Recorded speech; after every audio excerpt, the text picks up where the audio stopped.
What's going on, guys? My name is Elizabeth and welcome back to my channel. If you've been liking the content lately, make sure to leave a like, subscribe, and turn on that notification bell so you don't miss an upload. I'm trying to reach 400 or 1,000 subscribers by the end of the year.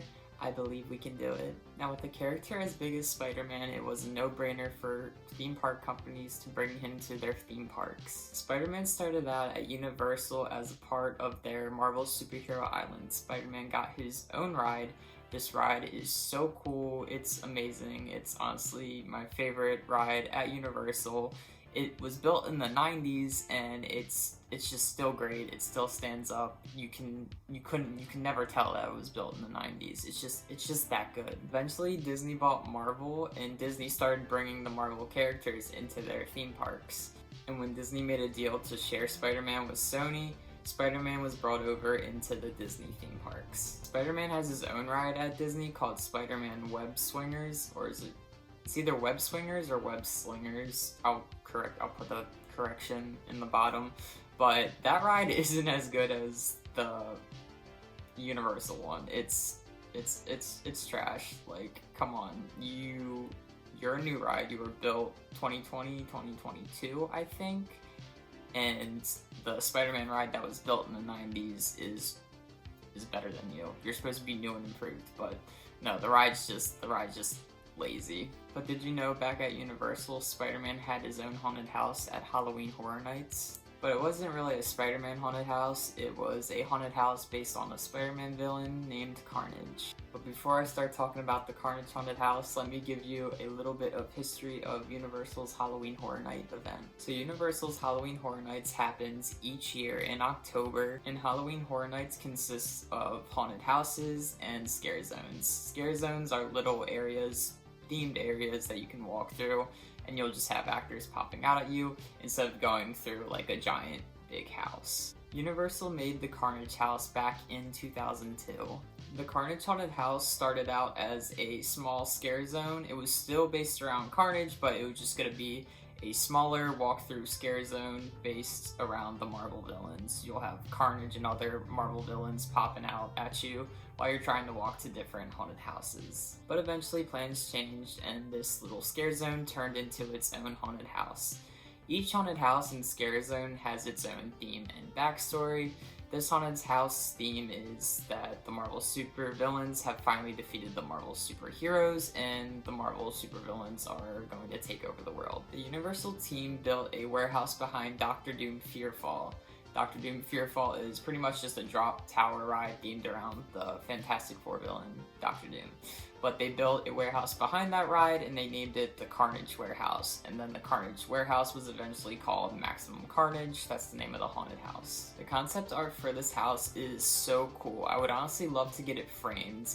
Just the bright red popping out in front of the doll colors. It's just such a cool piece. Let's talk about what it would be like walking through this haunted house. As you walk through this haunted house, you would encounter villains such as Venom, Electro, Crossbones, Red Skull, and of course Carnage. Here's a bit of a creepy urban legend for you. It is said that as you walk through this haunted house and if you looked up at the ceiling, you could see a bloody and mangled corpse of Captain America and Wolverine. I looked everywhere to see if I could find pictures of this and I cannot find it, but tons of people who have gone through this haunted house say it's true. I just think that's like kind of really creepy to think about. Anyways, as you walk through the first room, you are met with lasers pointing at you. This is supposed to give off the effects that the villains are using you as target practice.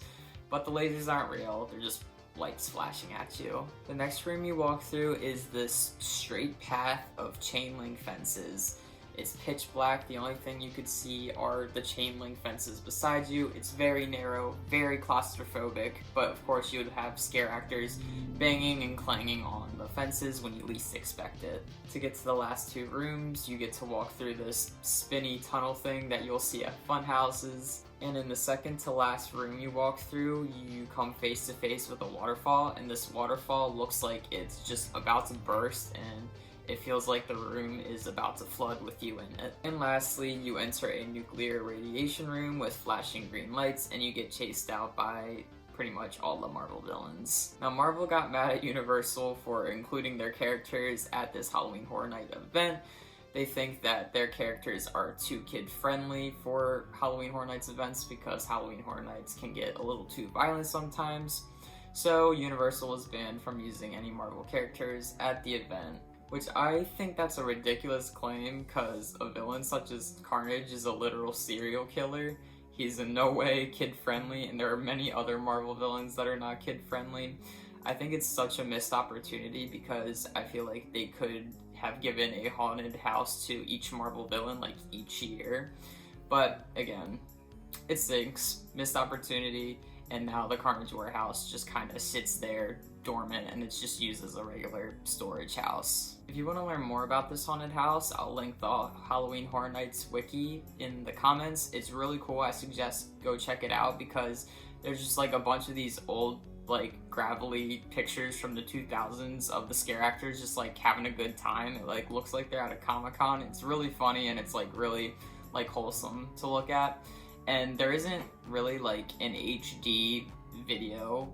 If you're like interested in like looking like what the inside of this house was like, there is no like HD video. It's just like a home video, so like the footage is all staticky. And I think there's only 2 videos of this haunted house on YouTube, so I'll make sure to link those videos in the comments because it's pretty cool. It's like a piece of history to go back and look at. Anyways, that is going to do it for today's video. If you liked the video, make sure to leave a like, subscribe, and turn on that notification bell so you don't miss an upload. I'm trying to reach 400 or 1,000 subscribers by the end of the year. I believe we can do it. In the meantime, I hope you guys have a great afternoon, day, or evening. Remember to love yourself and be yourself, and I will see you in the next video. Bye!